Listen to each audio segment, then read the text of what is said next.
Hello students, हम कर रहे हैं कॉस्ट अकाउंटिंग बीकॉम के लिए। और कॉस्ट अकाउंटिंग के अंदर हम 1 मंथ रिवीजन कोर्स चला रहे हैं। इस 1 मंथ रिवीजन कोर्स के अंदर आज का जो लेक्चर है वो लेक्चर नंबर 4 है। और इस लेक्चर के अंदर हम आज कॉस्ट शीट बनाना सीखेंगे। स्टेटमेंट ऑफ कॉस्ट शीट जो है जिसको हम बोलते हैं वो बनाएंगे और उसको अच्छे से समझेंगे, चीज़ों को एक्सप्लेन करेंगे। वैसे आज का लेक्चर होना चाहिए था मटेरियल के ऊपर, जिसमें मटेरियल कंट्रोल जो है वो चैप्टर आता है, जिसके अंदर लिफो फिफो ईओक्यू वगैरह निकालने होते हैं। अगर आप रिवीजन कर रहे हैं तो आपको ये चीज़ें पता होगी। बट मैं मटेरियल, लेबर और ओवरहेड और बाकी जितने भी अदर चैप्टर्स हैं उन पे जाने से पहले आपको कॉस्ट शीट एक्सप्लेन करना चाहता हूँ, क्योंकि कॉस्ट शीट जब अच्छे से समझ आ जाएगी ना तो उन चैप्टर को समझना आसान हो जाएगा और ये हमें पता रहेगा कि हम मटेरियल, लेबर, ओवरहेड को कैलकुलेट क्यों कर रहे हैं, उनके ये मेथड्स क्यों लगा रहे हैं। तो आइए सीधा हम स्टार्ट कर देते हैं आज के इस लेक्चर के अंदर स्टेटमेंट ऑफ कॉस्ट। मैं चाहता तो यहाँ पर पहले ही बना देता, बट मैं आपके साथ साथ बनाऊंगा ताकि आप भी नोटबुक निकाल लीजिए और मेरे साथ साथ आप भी कॉस्ट शीट जो है वो बना सकते हैं और उसको अच्छे से समझ सकते हैं। अगर वास्तव में रिवीजन कर रहे हैं तो आपका रिवीजन हो जाएगा, अगर फर्स्ट टाइम कर रहे हैं तो भी उससे आपको बड़ा बेनिफिट होगा। तो देखिए इसमें क्या होता है बेटा, अब ये स्टेटमेंट है, यह क्या स्टेटमेंट है, ठीक है। तो के अंदर यहाँ आप पर्टिकुलर और एक कॉलम हो जाएगा आपका रुपी का, बस 2 कॉलम आपको बनाने होते हैं। पर्टिकुलर लिख दो या कैलकुलेशन लिख दो, इधर लिख दो रुपी। स्टेटमेंट है तो डेबिट क्रेडिट वगैरह इसमें कुछ नहीं होता कॉस्ट शीट के अंदर। यहां पर सबसे पहले आपको लिखना होता है डायरेक्ट मटेरियल कंज्यूम्ड। देखो अब यहां मैंने डायरेक्ट मटेरियल नहीं लिखा है, मैंने लिखा है डायरेक्ट मटेरियल कंज्यूम्ड। अब डायरेक्ट मटेरियल कंज्यूम कैसे आता है, तो इसका हम बनाएंगे वर्किंग नोट नंबर 1। उसके अंदर हम समझेंगे कि डायरेक्ट मटेरियल कंज्यूम कैसे निकलता है। परचेज वाला डायरेक्ट मटेरियल नहीं, डायरेक्ट मटेरियल का ओपनिंग स्टॉक नहीं, डायरेक्ट मटेरियल का क्लोजिंग स्टॉक नहीं, यहां पर डायरेक्ट मटेरियल कंज्यूम कितना किया आपने वो लिखना होता है। तो बताऊंगा कैसे निकालते हैं। नेक्स्ट नंबर आता है आपका डायरेक्ट लेबर, डायरेक्ट लेबर। फिर नेक्स्ट आता है आपका डायरेक्ट एक्सपेंसेस। डायरेक्ट वो होते हैं जिसको मैंने क्लासिफिकेशन में भी बताया था लास्ट लेक्चर के अंदर। डायरेक्ट सारी वो चीजें होती है जो डायरेक्ट मैन्युफैक्चरिंग से रिलेटेड होती है। इसके अंदर ये डायरेक्ट मटेरियल जो है ना, एक तरीके से ये डायरेक्ट रॉ मटेरियल है, कच्चा माल जिसको बोलते हैं हिंदी में, ठीक है। तो ये करने से आपकी आ जाएगी यहाँ पर प्राइम कॉस्ट। इन तीनों चीजों को जब ऐड करोगे तो आपकी क्या आ जाएगी, प्राइम कॉस्ट आ जाएगी। क्या आ जाएगी आपकी प्राइम कॉस्ट, ठीक है। जो आप मैन्युफैक्चरिंग कर रहे हो उसकी प्राइम कॉस्ट आ जाएगी, है ना। एक तरह से उसकी मूल लागत आ जाएगी, बोल सकते हैं यहाँ पर हिंदी में। तो direct material, direct labour, direct expenses, इन तीनों को प्लस करते प्राइम कॉस्ट आ जाएगी। अब डायरेक्ट मटेरियल कंज्यूम का मतलब क्या है, पहले वो समझते हैं फिर हम आगे बढ़ते हैं, ठीक है। और डायरेक्ट मटेरियल जो है उसको ही हम कंट्रोल करने का अगला चैप्टर आएगा, फिर डायरेक्ट लेबर को कंट्रोल करने का चैप्टर आएगा, फिर डायरेक्ट एक्सपेंसेस या डायरेक्ट ओवरहेड का चैप्टर आएगा, है ना। उनको हम आगे डिटेल में पढ़ेंगे, ओके। तो डायरेक्ट मटेरियल कंज्यूम कैसे निकालते हैं आइए देखते हैं। तो डायरेक्ट मटेरियल कंज्यूम का वर्किंग नोट नंबर फर्स्ट, और यहां हम निकालने वाले हैं डायरेक्ट मटेरियल कंज्यूम। ये नेक्स्ट पेज पे करना है ना, वो कॉस्ट शीट लंबी बनेगी तो एक पेज उसको दे दो और अगले पेज पे आप ये वर्किंग नोट बना सकते हो। मेरे साथ साथ आपका टाइम भी बचेगा और आपका रिवीजन भी हो जाएगा। इसमें आपको सबसे पहले लिखना होता है opening stock of raw material. जो भी रॉ मटेरियल है उसका ओपनिंग स्टॉक ले लो, ठीक है। मान लेते मैं यहाँ एग्जांपल के लिए आपको समझाता हूँ कि ओपनिंग स्टॉक का रॉ मटेरियल जो था आपके पास में वो था 80,000 का, ठीक है। ऐड आपने किया purchase, purchase of raw material, purchase of raw material. आपने जो रॉ मटेरियल परचेज किया, मान लेते हैं आपने परचेज कर लिया 1,20,000, तो आपके पास 80,000 का मटेरियल पहले पड़ा था, 120 का और आ गया, तो आपके पास मटेरियल टोटल कितना हो गया, 2 लाख का। अब ईयर एंड पे आपने जाके देखा गोडाउन के अंदर, तो वहां पर कुछ स्टॉक पड़ा था, closing stock of raw material. Raw material को शॉर्ट में आरएम लिख देता हूं। वहां जाके आपने देखा तो वहां पर आपके पास में लगभग 60,000 का जो है क्लोजिंग स्टॉक पड़ा था। तो इसका मतलब आपने कितना प्रोडक्शन के अंदर यूज कर लिया, 80 था, 120 और आया, 2 लाख हो गया, 60 अभी भी पड़ा है, तो कंजम्पशन कितने का हो गया? तो कंजम्पशन हो गया आपके एक तरीके से यहाँ पर 1,40,000। ठीक है, लेकिन इसके कंजम्पशन निकालने के लिए इसके अंदर कुछ चीजें और ऐड कर सकते हैं आप, वो है अगर रॉ मटेरियल को परचेज करने के कोई खर्चे हुए हो तो वो आप इसके अंदर ऐड कर दीजिए, वो ठीक रहेगा। ठीक है, आप इसमें होते हैं जैसे कैरिज इनवर्ड,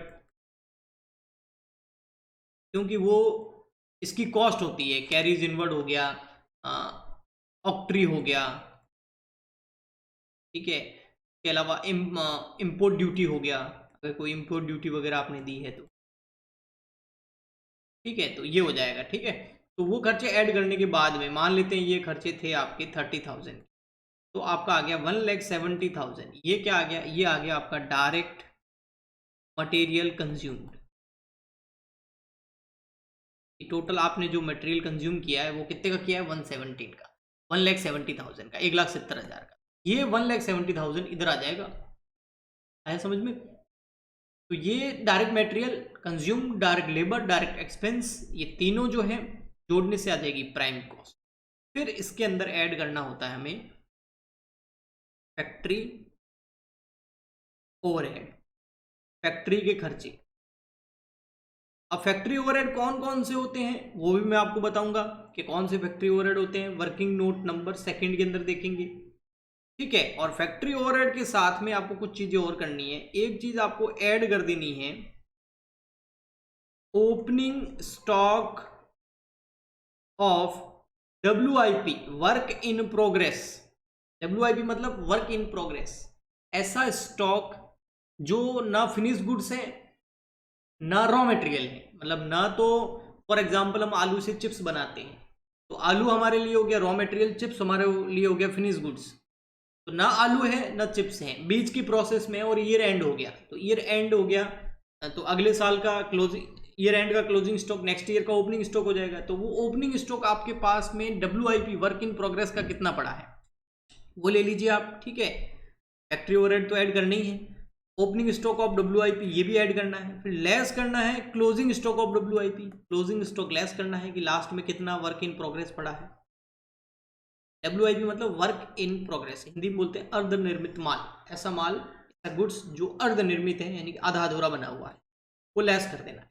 तो आपके सामने आ जाएगा यहाँ पर बेटा वर्क कॉस्ट बोल सकते हो, कुछ लोग इसको वर्क कॉस्ट बोलते हैं, अगर आप चाहो तो फैक्ट्री कॉस्ट भी बोल सकते हो, फैक्ट्री कॉस्ट, वर्क कॉस्ट बोलो या फैक्ट्री कॉस्ट बोलो वो आ जाएगा। ठीक है, ओके, बिल्कुल इजी है। Direct material, direct labour, direct expense जोड़ेंगे तो प्राइम कॉस्ट आ जाएगा, उसके अंदर फैक्ट्री ओवरहेड जोड़ेंगे, ओपनिंग स्टॉक ऑफ WIP जोड़ेंगे, closing stock of WIP less करेंगे तो आपका वर्क कॉस्ट यानी कि फैक्ट्री कॉस्ट आ जाएगा। चलो हम फैक्ट्री तक पहुंच गए हैं, अब आगे किसके खर्चे आएंगे? ऑफिस के, सीधी सी बात है। अब नेक्स्ट खर्चे किसके आएंगे?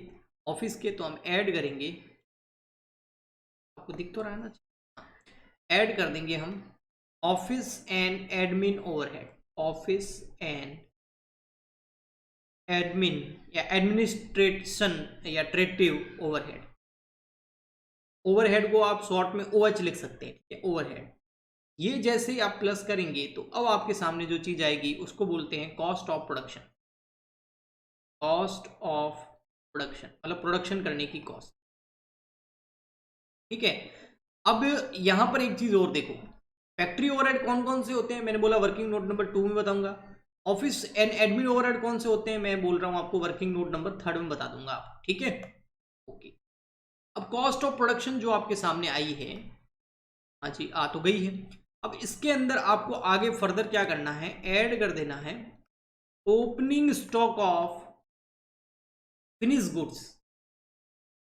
तो opening stock of raw material and closing stock of raw material, ये हमने कहाँ करा था? ये हमने करा था रॉ मटेरियल वाले में, जब डायरेक्ट मटेरियल कंज्यूम निकाल रहे थे इसके वर्किंग नोट के अंदर।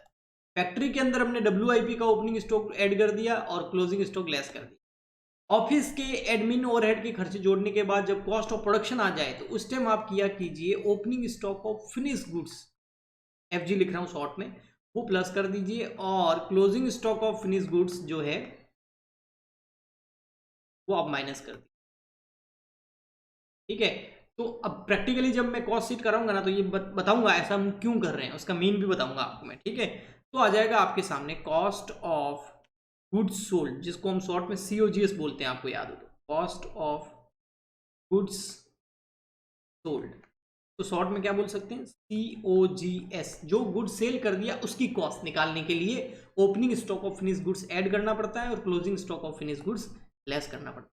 इससे कितना गुड सेल कर दिया वो आ जाता है, उसकी कॉस्ट आ जाती है। ओके,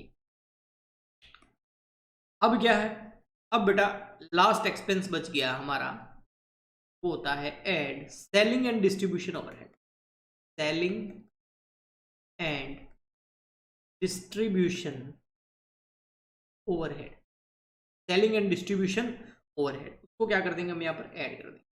तो आपके सामने आ जाएगा यहाँ पर टोटल कॉस्ट, क्या आ जाएगी आपकी टोटल। अब ये सेलिंग एंड डिस्ट्रीब्यूशन ओवरहेड कौन कौन से होते हैं, इसको हम करेंगे वर्किंग नोट नंबर 4। तो मैंने आपको कुछ वर्किंग नोट बनाने हैं, तो मैं वो अभी आपको बताता हूं कौन कौन से। तो टोटल कॉस्ट आ गई। अब इसके अंदर ऐड हो जाता है प्रॉफिट कॉस्ट के अंदर।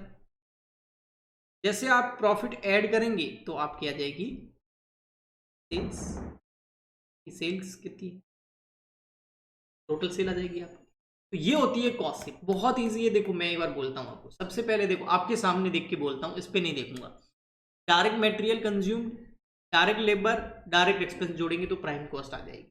उसके अंदर हम ऐड कर देंगे अगर फैक्ट्री ओवरहेड, और उसके साथ में अगर हम उसके अंदर ऐड कर देते हैं ओपनिंग स्टॉक ऑफ WIP और लेस कर देते हैं क्लोजिंग स्टॉक ऑफ WIP, तो आ जाएगी आपकी वर्क कॉस्ट यानी कि फैक्ट्री कॉस्ट। ओके, उसके बाद आप उसमें ऐड कर दीजिए ऑफिस एंड एडमिन ओवरहेड। जैसे आप office and admin overhead add करेंगे तो देखिए क्या आ गई, यहाँ देखिए कॉस्ट ऑफ प्रोडक्शन। आप देखते रहिए, मैंने देखूंगा। उसके बाद आपको ऐड कर देना है opening stock of finish goods और लेस कर देना है closing stock of finish goods, तो आ जाएगा आपका कॉस्ट ऑफ सोल्ड। फिर आपको उसके अंदर ऐड कर देना है लास्ट में सेलिंग एंड डिस्ट्रीब्यूशन ओवरहेड। तो क्या आ जाएगा, selling and distribution overhead add करते ही आ जाएगी टोटल कॉस्ट। टोटल कॉस्ट में प्रॉफिट ऐड कर दीजिए, सेल आ जाएगी। तो बहुत सिंपल है, अगर इसको एक तरीके से अंगुलियों पे याद रखें तो प्राइम कॉस्ट निकालने के लिए direct material, direct labour, direct overhead कर दीजिए। फिर फैक्ट्री की बारी आ जाती है, वो ऐड कर दीजिए। फैक्ट्री के साथ में WIP का ओपनिंग स्टॉक और WIP का क्लोजिंग स्टॉक, उसका एडजस्टमेंट कर दीजिए। फिर ऑफिस एंड एडमिन ओवरहेड का एडजस्टमेंट कर दीजिए। फिर उसके बाद में opening stock of finish goods और closing stock of finish goods का एडजस्टमेंट कर दीजिए। फिर आपका आ जाएगा selling and distribution overhead, total cost आ जाएगी, प्रॉफिट जोड़िए, सेल आ जाएगी। हो गया सिंपल। अब यहां पर देखिए, मैंने कुछ वर्किंग नोट्स के बारे में बोला था आपको। एक वर्किंग नोट मैंने बताया था आपको डायरेक्ट मटेरियल कंज्यूम का, ये हम कर चुके हैं। अभी बताता हूँ फैक्ट्री ओवरहेड का। फैक्ट्री ओवरहेड कौन कौन से होते हैं उसका वर्किंग नोट बनाते हैं। भाई फैक्ट्री ओवरहेड कौन कौन से होते हैं, working note number second, factory overhead. तो देखो बेटा, जिस भी एक्सपेंस के आगे, इसका थंब रूल तो ये है कि किसी भी एक्सपेंसेस के आगे अगर फैक्ट्री ओवरहेड लिखा हुआ है या फैक्ट्री का एक्सपेंस लिखा हुआ है तो वो क्या होता है, फैक्ट्री ओवरहेड होता है। जैसे फैक्ट्री रेंट तो फैक्ट्री रेंट, ऑफिस रेंट तो ऑफिस में लिख देंगे। समझ में आया, तो वो तो होता ही है। इसके अलावा कुछ चीजें और भी है जिसके मैं आपको नाम बता देता हूं। जैसे अगर आपको इनडायरेक्ट मटेरियल, इनडायरेक्ट वेजेस दिख जाए, indirect material, indirect wages,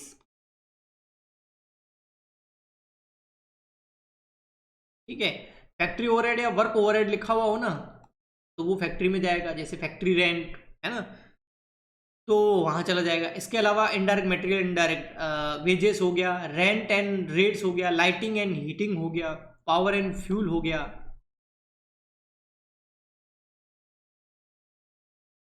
lighting and heating,